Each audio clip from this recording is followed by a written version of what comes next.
الحمد لله نحمده ونستعينه ونستغفره ونؤمن به ونتوكل عليه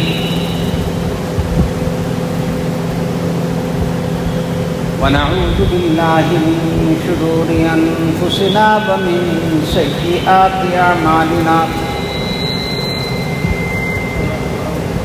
من يهده الله فلا مضل له ومن يضلله فلا هادي له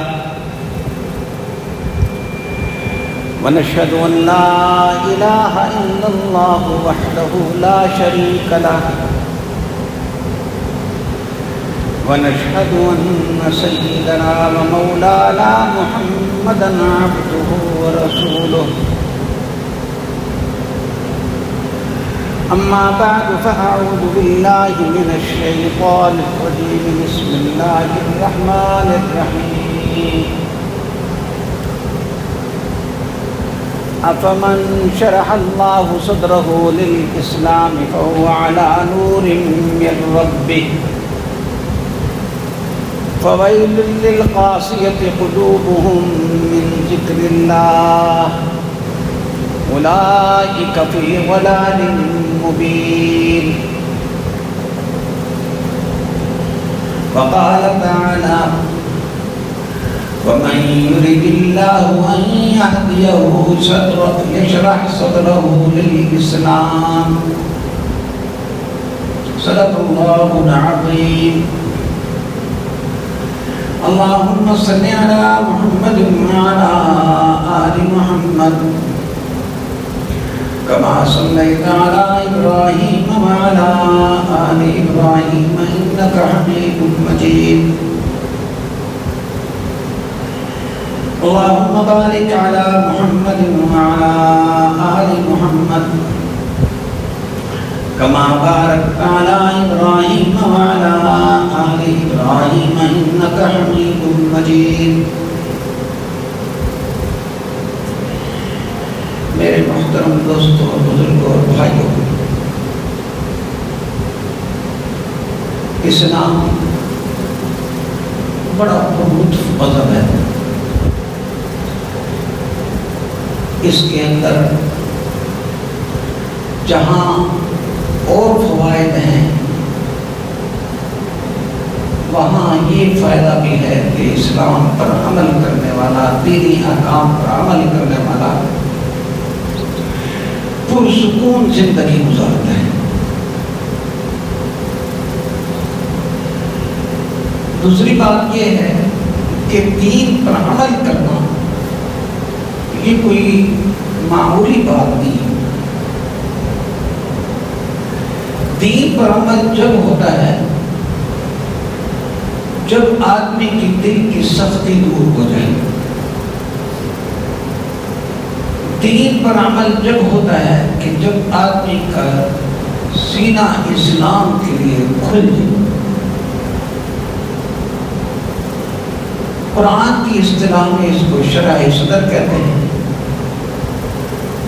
اور ہمارے تبلیغی بھائی اسی بات کو ایمان و یقین کی بات سے تعبیر کرتے ہیں۔ جب تک دل کی سختی دور نہ ہو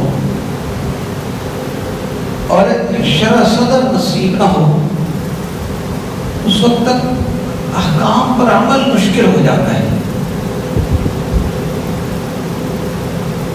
قرآن کریم میں فرمایا افمن شرح اللہ صدرہ للاسلام فہو علی نور من ربہ، جس آدمی کا سینہ اسلام کے لیے رب تعالیٰ کھول دیتے ہیں وہ اللہ کی طرف سے ایک خاص پورے ہدایت پر ہوتا ہے۔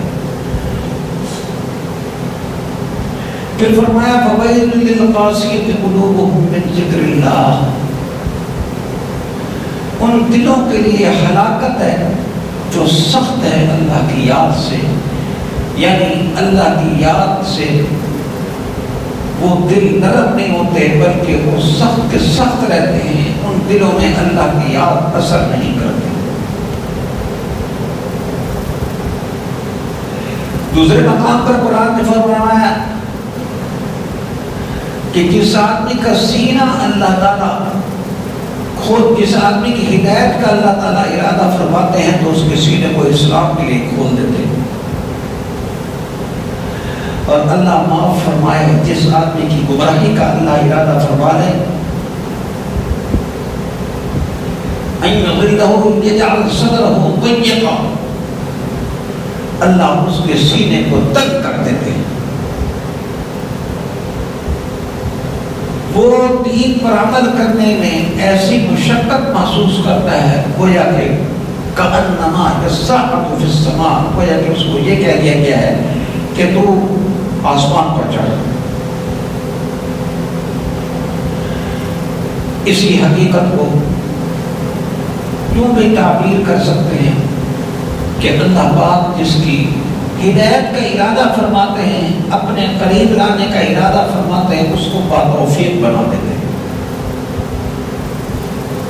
اور جس کو اپنے سے دور ہٹانا چاہتے ہیں اللہ اس کو بے توفیقہ بنا دیتے ہیں،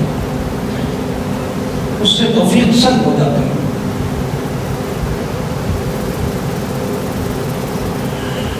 خانقاہ میں اللہ والوں کی خدمت میں جو لوگ حاضر ہوتے ہیں،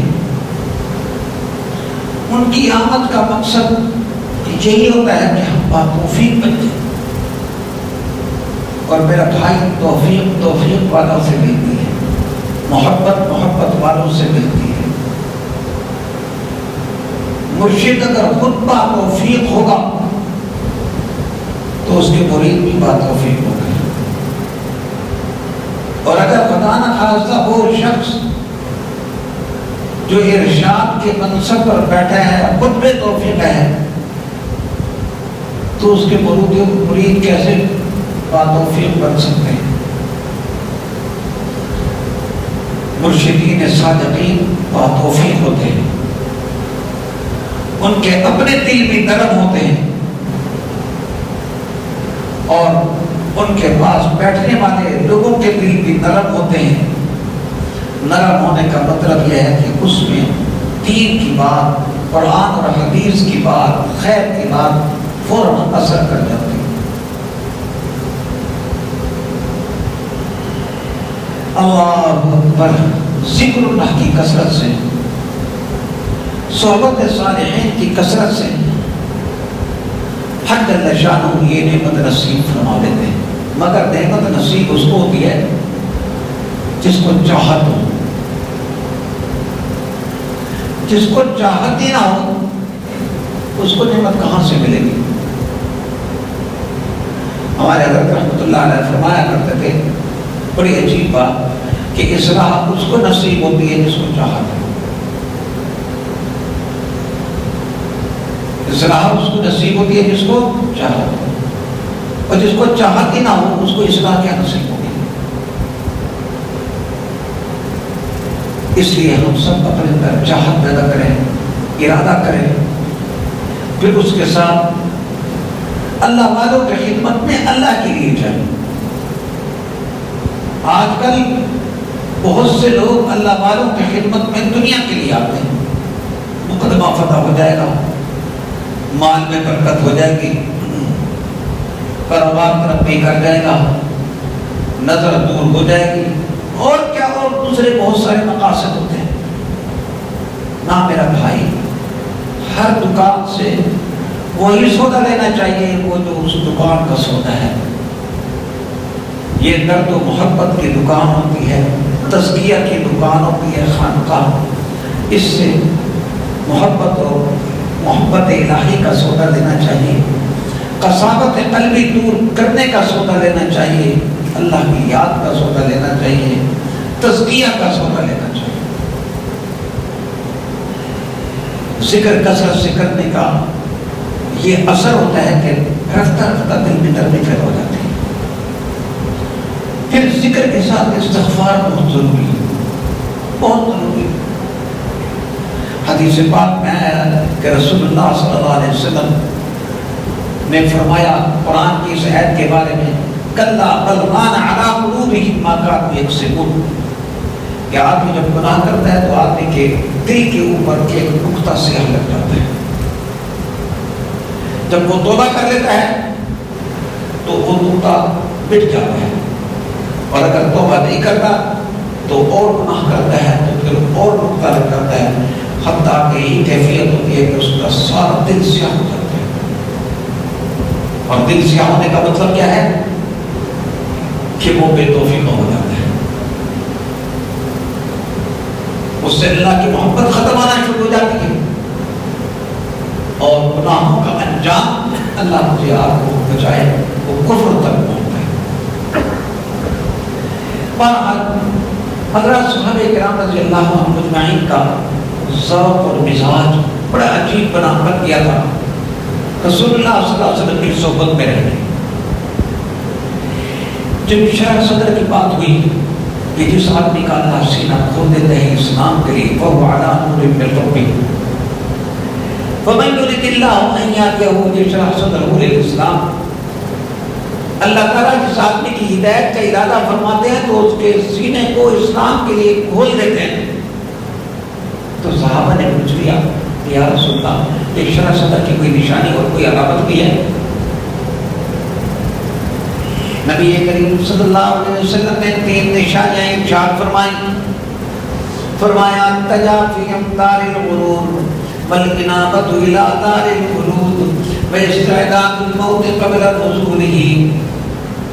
پہلی نشانی یہ ہے کہ آدمی دنیا سے ایک طرف ہو جائے، دنیا جانب نظر نہ رہے، دنیا سے ایک طرف پہلو کر لے، تجافی امطار الغرور۔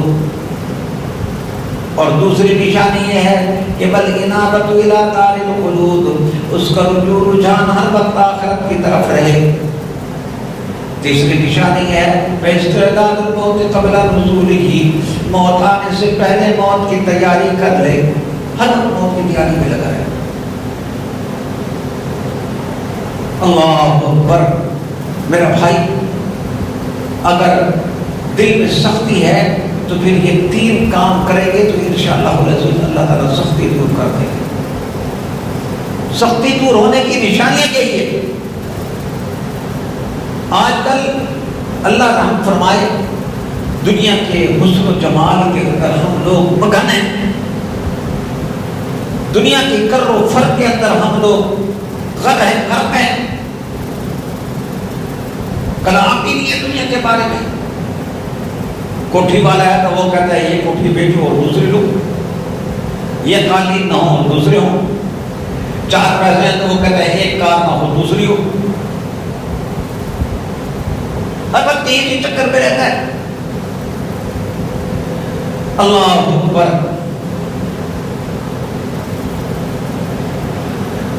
وہ ایک بزرگ تھے، وہ کہتے تھے کہ آدمی ایک دفعہ لاہور کی انارکلی سے گزر جائے تو 1 ہفتہ ایمان اس کا پیچھے چلا جاتا ہے، 1 ہفتہ تک اس کا ایمان پیچھے چلا جاتا ہے۔ اس کا مطلب کیا تھا؟ اس کا مطلب کیا ہے کہ جب انارکلی میں جاتا ہے تو کر و فر ہوتا ہے، جس چیز پر نظر پڑتی ہے دل اٹک جاتا ہے، وہ کہتا ہے کہ یہ بھی میں لے لوں، یہ بھی میں لے لوں، لے نہیں سکتا لیکن اس کی حوث دل کے اندر آ جاتی ہے، تو اتنی دیر وہ غافل رہتا ہے اور رہ جاتا ہے اللہ کی یاد سے، اللہ کی طرف سے۔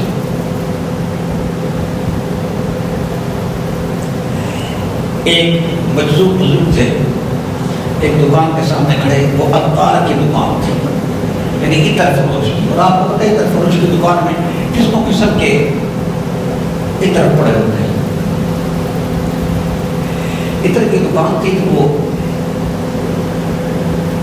وہاں سامنے کھڑا ہو گیا۔ دکان کے سامنے اگر کوئی آدمی کھڑا ہو اس نے چیز نہ لینی ہو تو دکاندار کو ذرا بوجھ محسوس ہوتا ہے، اور اگر کوئی کھڑا ہو تو پوچھتا ہے بھائی کیا لینا ہے، کیا دیکھ رہا ہے؟ تو دکاندار نے پوچھ لیا بھائی تو کیا دیکھ رہا ہے، کیا لینا ہے؟ اس نے کہا میں دیکھ ہی رہا ہوں، سوچ ہی رہا ہوں تو مرے گا کیسے؟ تیری روح تو ان ساری بوتلوں میں اڑی ہوئی ہے، وہ تو ایک بوتل سے نکلے گی دوسری میں، دوسری سے نکلے گی تیسری میں، تو بڑی مشکل سے مرے گا۔ دکاندار نے کہا تو کیسے مرے گا؟ غصے میں اس نے بتاؤں کیسے مروں؟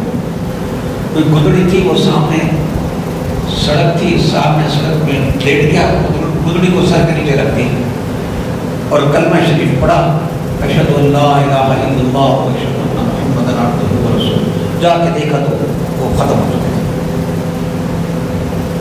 دل پر چوٹ لگی، دل پر ایسی چوٹ لگی کہ پھر وہ دنیا چھوڑ چھاڑ کے اللہ اللہ کرنے لگے، بزرگوں کے خدمت میں رہنے لگے۔ نام ان کا ہے شیخ فرید الدین عطار۔ آج کل تو ہمارے یہاں فارسی کا بڑا غرق ہو چکے ہیں، فارسی پڑھاتے نہیں، پڑھاتے ہیں بڑے نام پڑھاتے ہیں۔ ہمارا دین کا بہت سارا ذخیرہ فارسی کے اندر ہے۔ ان کی بڑی مناجات ہے، کتاب ہے بدنامہ، اس کے اندر ہے بردرامت بندہ بگلے خدا، بردرامت بندہ بگلے خدا، آبرو خود بحسیان خدا۔ اے اللہ تیری پاک بارگاہ میں دوڑا ہوا آیا ہوں اور ایسی حالت میں آیا ہوں کہ میری آبرو جو ہے وہ گناہوں سے کیا ہے خراب ہو چکی ہے۔ اللہ اکبر۔ اپنے دل کو دنیا سے دور رکھنا چاہیے،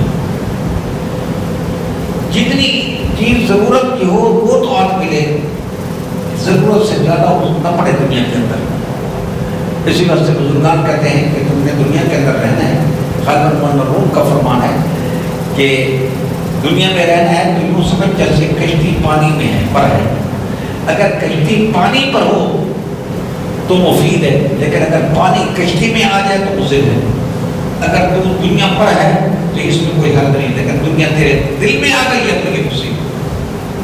اور دنیا دل میں آنے کا مطلب کیا ہے؟ یہ خواہش پرستی زبردست، جس کو دیکھے للچائی ہوئی نظروں سے دیکھے، ایسی گاڑی ہو، ایسا اسکوٹر ہو، ایسا گھر ہو، فلاں جگہ گھر ہو، ایسی گھر ہو، ایسے کھانے ہو۔ جب آدمی قناعت پر آ جاتا ہے تو پھر کہتا ہے، پھر آپ صلی اللہ علیہ وسلم کی اس حدیث پر عمل شروع ہو جاتا ہے کہ فرمایا کہ شرح صدر کی 3 نشانی ہے، التجافی امدار القلوب۔ دوسری بتائی والانابۃ الی دار القلوب، رجوع رجحان آخرت کی طرف۔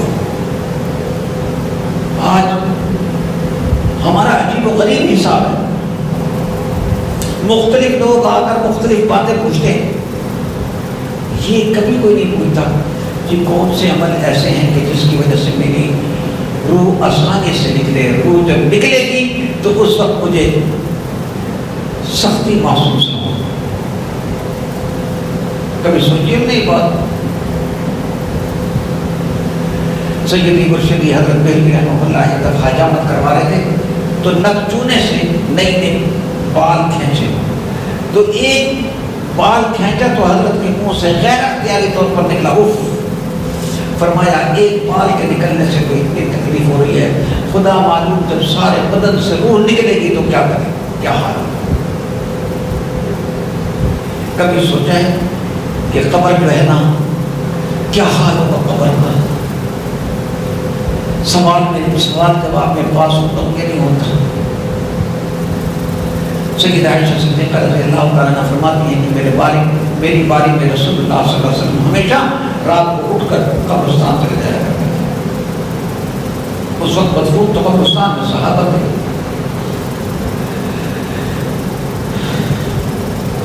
کبھی ہم نے یہ سوچا کہ میدان حشر کے اندر کتنی گرمی ہوگی، مجھے پتہ نہیں عرش کے سائے کے نیچے جگہ ملتی ہے یا نہیں ملتی۔ کبھی ہم نے یہ سوچا کہ کون سے وہ عمل کروں کہ رسول اللہ صلی اللہ علیہ وسلم کی شفاعت نصیب ہو جائے۔ یہ آج کل ہماری سوچ ہے۔ میں ایک مثال دیا کرتا ہوں، آدمی کا رخ جدھر ہو ادھر ہی کو دیکھتا ہے، جدھر پیٹھ ہو ادھر نہیں دیکھتا۔ اب مثلا میں آپ سب حضرات کو دیکھ رہا ہوں، آپ کی مبارک شکلیں دیکھ رہا ہوں، لیکن میری پیٹھ کے پیچھے جو دیوار ہے وہ مجھے نظر نہیں آ رہا۔ اسی طرح یاد رکھیں، آدمی کا رخ جب آخرت کی طرف ہوتی ہے اسے نظر آتی ہے موت، قبر، حشر، حساب، حوض کوثر، پل صراط، جنت، جہنم، یہ چیزیں نظر آتی ہیں اور اس چیز کا خوف ہوتا ہے۔ دنیا پیٹھ کے پیچھے ہوتی ہے۔ اور آدمی کو رخ دنیا کی طرف ہوتا ہے، پھر اس کو نظر آتی ہیں کر و فر، عورتیں، کوٹیاں، کاریں، پیسہ، ہو ہا اللہ گلہ، یہ چیزیں نظر آتی ہیں. آخرت کو جو ہے وہ بالکل سے پچھتا آتا ہے. آخرت کی طرف توجہ نہ کرنا، آخرت کی تیار نہیں کرنا، یہ دل کے سخت ہونے کی نشانی ہے. یہ نشانی ہے اس بات کی کہ یہ بے توفیق انسان. تیسری نشانی رسول اللہ صلی اللہ علیہ وسلم نے ارشاد فرمائی باستعداد الموت قبل نزولہ، موت کے آنے سے پہلے موت کے لیے تیار ہو. آپ ایک تصور کریں کہ اگر ایک شخص کو یہ کہہ دیا جائے کہ 5 منٹ کے بعد میری روح نکال لی جائے گی، اس کی کیا کیفیت ہوگی؟ وہ کہے گا اس کو مل لوں، اس کو مل لوں، یہ کام کر لوں، وہ کام کر لوں. لیکن اللہ کا بہت بڑا عجیب ہے. ایک بزرگ تھے، ان کو اسرائیل نے کہا کہ میں نے آپ کی روح نکال لی ہے. کہہ رہے بڑا مبارک مہمان ہے، میں تو بڑے عرصے سے تیرے انتظار میں تھا، پر اتنی مدد دے دے کہ وضو کر کے نماز پڑھتا ہوں، جب سجدے میں جاؤں تو میری روح نکال دے. جب سجدے میں جاؤں تو میری روح نکال دے. موت کی تیاری کا مطلب کیا ہے؟ ہر چیز کی اپنی تیاری ہوتی ہے. الیکشن ہوتا ہے، اس کی اپنی تیاری ہوتی ہے. شادی ہوتی ہے، اس کی اپنی تیاری ہوتی ہے. سفر ہوتا ہے، اس کی اپنی تیاری ہوتی ہے. اور اگر سفر ہو کس کا، حج کا یا عمرے کا، سبحان اللہ، اس کی اپنی تیاری ہوتی ہے. موت کی تیاری کا مطلب یہ ہوتا ہے کہ آدمی یہ سوچے کہ قبر کے اندر کون سی چیز مجھے کام آئے گی، وہاں صحیح عقیدہ اور اتباع سنت کام آئے گی. آخرت کے اندر میرے اوپر کوئی بوجھ نہ ہو، حقوق العباد کا بوجھ نہ ہو. اللہ اکبر. حدیث پاک میں آتا ہے رسول اللہ صلی اللہ علیہ وسلم نے ایک مرتبہ پوچھا اتدرون ما المفلس، تمہیں معلوم ہے کہ مفلس کس کو کہتے ہیں؟ اس زمانے میں درہم دینار ہوتا تھا، چاندی کا ہوتا تھا درہم، سونے کا ہوتا تھا دینار. صحابہ نے کہا یا رسول اللہ مفلس وہ ہے جس کے پاس درہم دینار نہ ہو. رحمت عالم نے فرمایا مفلس وہ ہے کہ اللہ کی پاک بار میں آئے تو نیکیوں کے انبار کے ساتھ ہے، لیکن بغور بہا بابا شد بابا، اس کو گالی دی ہوگی، اس کو مارا ہوگا. اور ایک بات یاد رکھنا کہ آخرت کے اندر کوئی کسی کو معاف نہیں کرے گا، کوئی بھی معاف نہیں کرے گا. قیامت کا بیان قرآن کریم میں متعدد جگہوں پر ہے. ایک جگہ پر اللہ فرماتے ہیں یوم یفر المرء من اخیہ و امہ و ابیہ، قیامت کے دن آدمی بھاگے گا. یفر المرء من اخیہ، اپنے بھائی سے، اپنی ماں سے، اپنے باپ سے. ہر آدمی کی حالت ایسی ہوگی کہ وہ اس کو دوسروں سے بے نیاز کر دے گی، کسی کو کسی کا کوئی فکر نہیں ہوگا. اب حق لینے والے آ جائیں گے. اللہ پاک ہر ایک کو جس پر اس نے ظلم کیا تھا، جتنا ظلم اور زیادتی کی تھی، اتنی نیکیاں اٹھا کے دے دیں گے.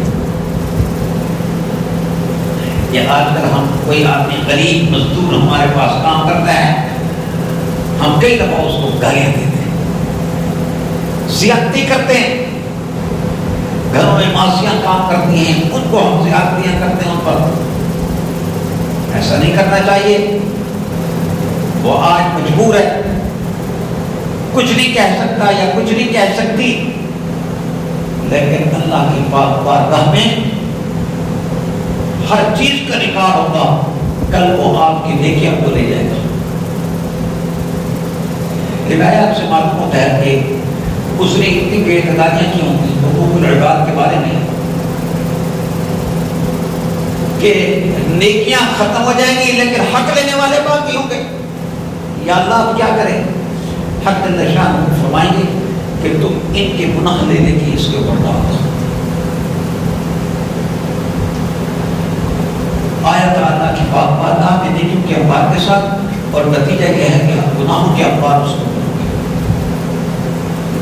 اس واسطے سمجھدار آدمی وہ ہے جو اپنے اوپر کسی کا حق رکھے. اگر کبھی کسی کی طرف سے کوئی زیادتی ہو گئی ہے تو معاف کرا دے, معذرت کر دے. بعد میں کہتے ہیں کہ مولوی صاحب بات تو آپ کی ٹھیک ہے, معذرت کر لیں, لیکن اگلے جو ہے نا وہ تو ایسا فرعون ہے کہ جاؤ جو صحیح تو وہ تو ہمارا مذاق بھی اڑائے گا, معاف بھی نہیں کرے گا.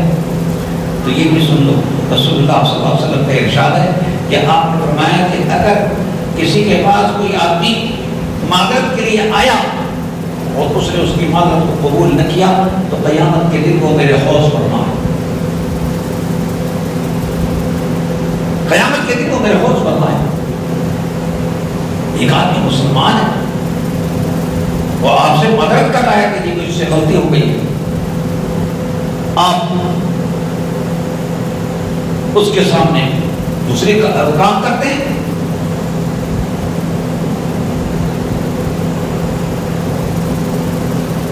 اللہ اکبر, یہ ہے موت کی تیاری کا استعداد الموت قبل الرسول.